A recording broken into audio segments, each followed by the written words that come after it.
हाय हामी सबैले के खाँदै हमारे आन्टी ब्याउती खाँदै हमने खै बाबु यहाँ आउँदा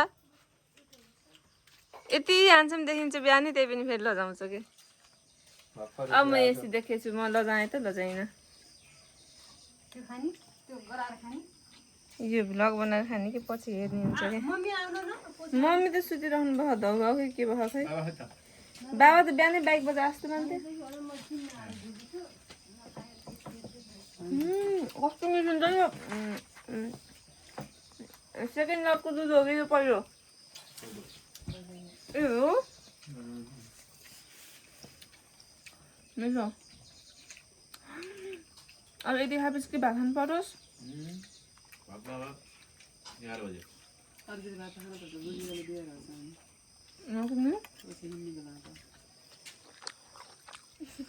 हामी ब्युटिफुल बहिनी हाम्रो गाउँको देखिनौ तर तिमी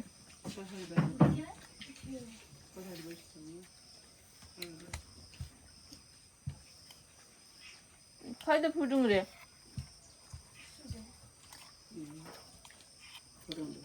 फुटुङ लुक्नु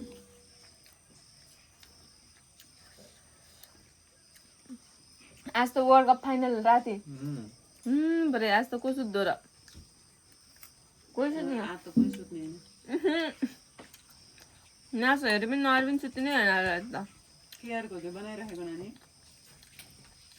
ओइ त्यो बनाइराखेको हो गफ गर्नु अलिक बुझेर गफ गर्नु क्या मान्छे आउनु भन्छ हेरेको राति हेर्छ न तपाईँको खै त भैँसी बिहाको नयाँ त्यहाँ हामीले ब्याउते खाइसक्यौँ कस्तो फोकस नभएको हाम्रो सुत्केरी भैँसी न्युबर्न पाडो कि पाडी पाडो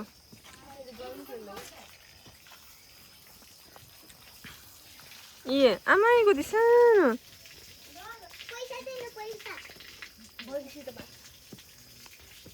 है खै खै फेरि भन त हेलो गाइज भन न अब भन हेर्नुहोस् हाम्रो पाडोहरू भैँसी हेर्नुहोस् भन मेरो दिदी स्वस्तिका दिदीको भन नि त यही हो है त कस्तो सानो देखिन्छ नि अरूसँग भयो छोडिदेऊ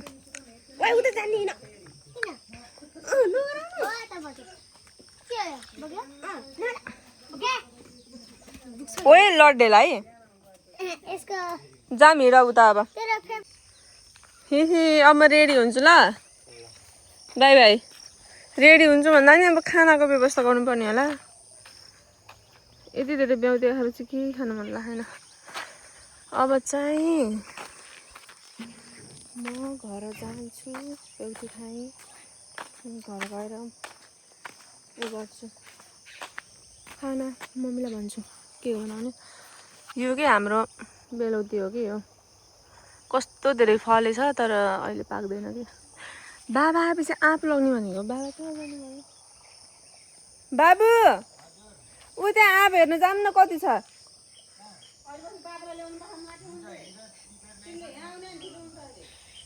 बाबा खोइ एकदम आँप ल्याउने प्रोग्राम हुँदै छ के रे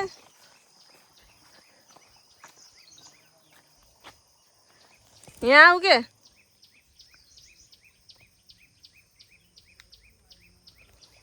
नदेखाऊ भनेर हुन्छ 20x सम्म जुम हुन्छ के अरे यो भिडियोबाट मैले नगरेर भयो त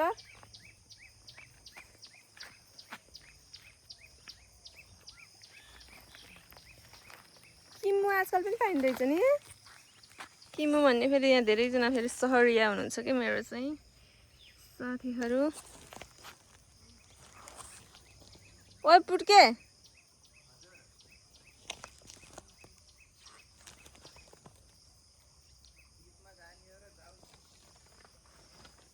नाटक गर्ने चाहिँ फेरि बढी कस्तो नाटक गरेको र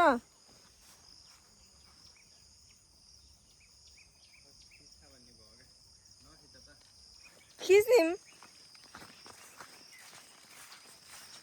नखिचेर हुन्छ र अब आँप लिन जाने हो कस्तो अर्कै गर्दैछ है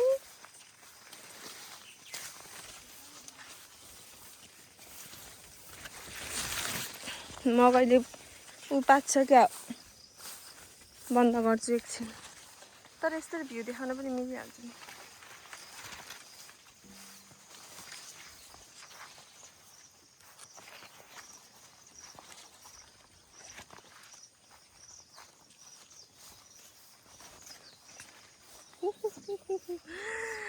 आँप देखो आँप अबे रुख चढ्नु पर्छ बाबा बाबा रुख चढ्नु पर्छ बाटो देख्नुहुन्छ त कसैले देख्नुहुन्न तर मैले देखिरहेको छु कत्रो ठुलो आँप हुन्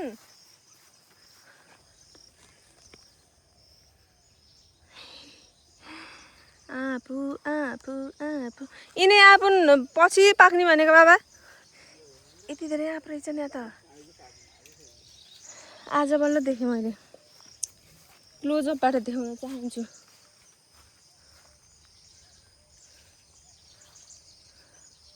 कस्तो बाक्लै फलेको रहेछ है पोहोर साल कि कहिले थिएन नि बाबा टन्नै रहेछ अहिले त उतातिर पनि फल्यो ह पर्खिनु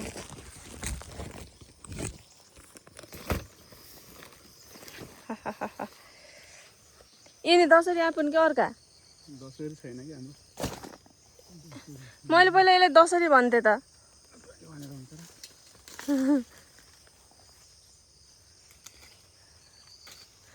अब अलिकति लाउनु पर्यो अलि परिहाल्यो एक दुईवटा भयो भने सम्झना दिदीहरूलाई पनि चखाउन मन हुन्थ्यो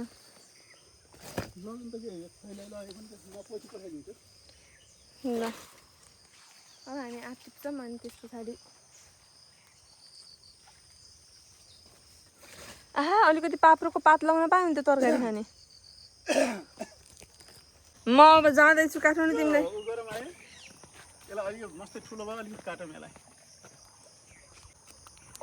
अटोको वेट गरेर राख्दै हाफ प्यान्ट देखाएको छैन कि भने कि फेरि अब मलाई के भन्न चाहन्छौ म जाँदैछु नि त एकदम धेरै शुभयात्रा एकदम धेरै के भन्छन् त्यसलाई गुड बाई कस्तो गुड बाई भनेको जति बेलै त्यो त एकदम राम्रो भाइ भनेको के राम्रो भाइ हम्बल भाइ भन्छन् कमल भाइ अब जाने हो एकछिनमा म आफ्नो गाउँको यसो भिडियो पनि खिच्न चाहन्छु सबैजनालाई देखाउँछु यो हाम्रो गाउँ हो अनि यो पारिजातको बोट माथि आत्माराम अङ्कलको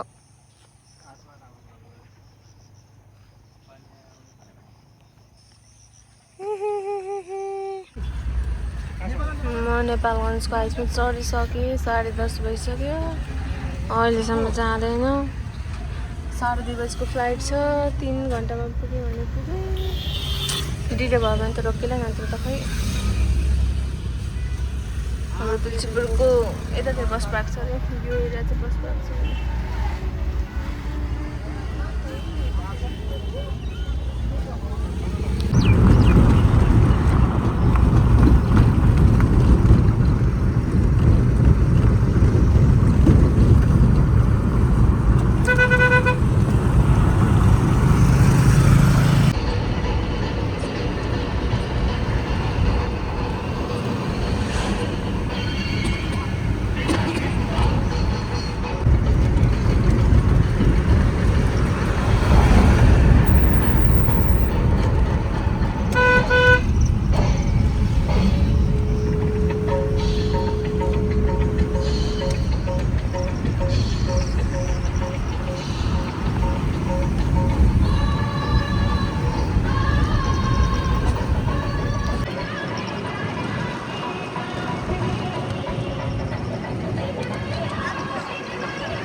नेपालगञ्जको एयरपोर्ट नयाँ एयरपोर्ट बनेको कस्तो दामी छ। पहिला चाहिँ त्यहाँ मात्र थियो, म देखाइदिन्छु। दामी छ।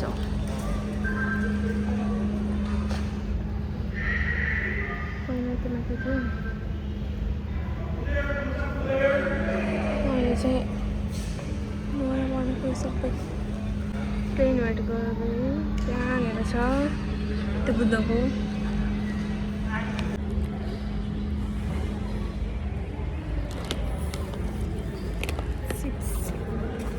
चिप्स खाँदै बस्थेँ।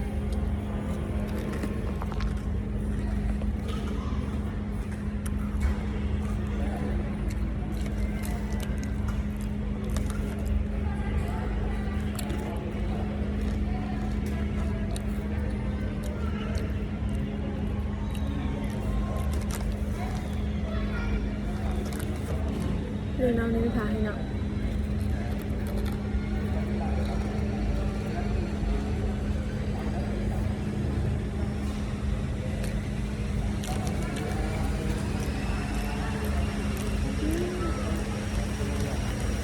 बुद्धिहरू आयो भने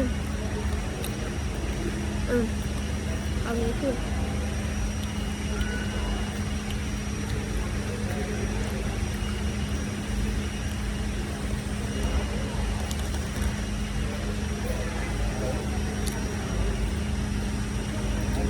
यहाँ तो कुछ भी हो रहा है। एक गिरी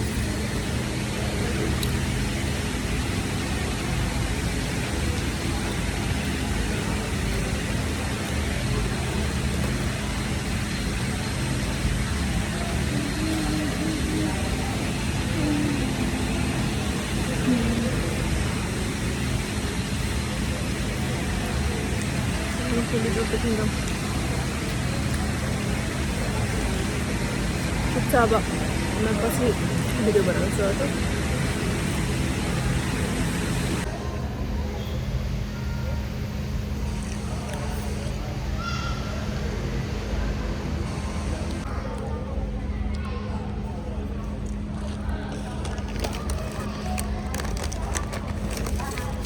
सक्यो एउटा।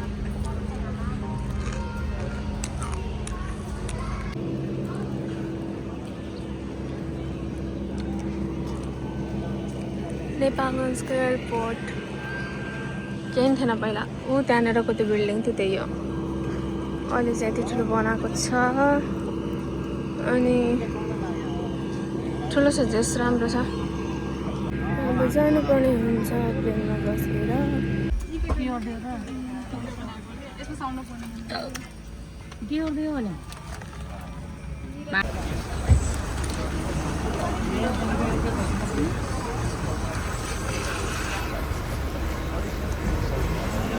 हाई गाइज, पानी पऱ्यामा आएको 1 घन्टा जति हुन लागिसक्यो।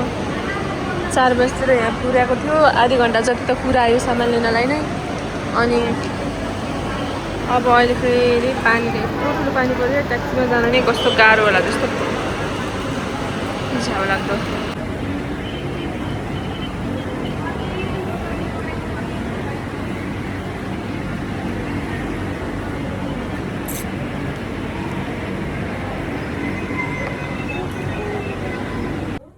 यस, मैले ब्लग कस्तो लाज लाग्यो तिमीहरूको अगाडि भन्न।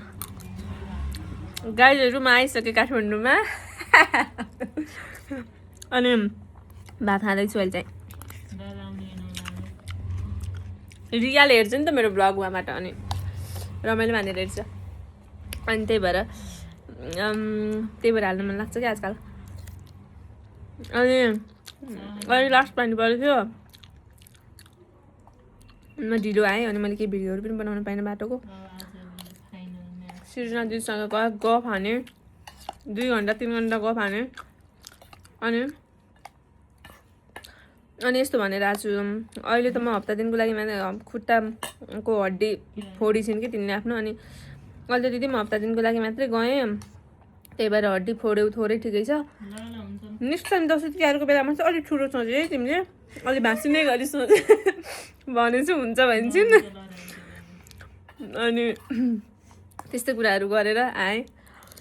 अनि भात खाँदैछु है। भिन्डीको तरकारी, आलुको अचार, कालो दाल अनि भात। मिठो छ। यति नै अब एन्ड गर्नुपर्ने हुन्छ है ब्लगलाई।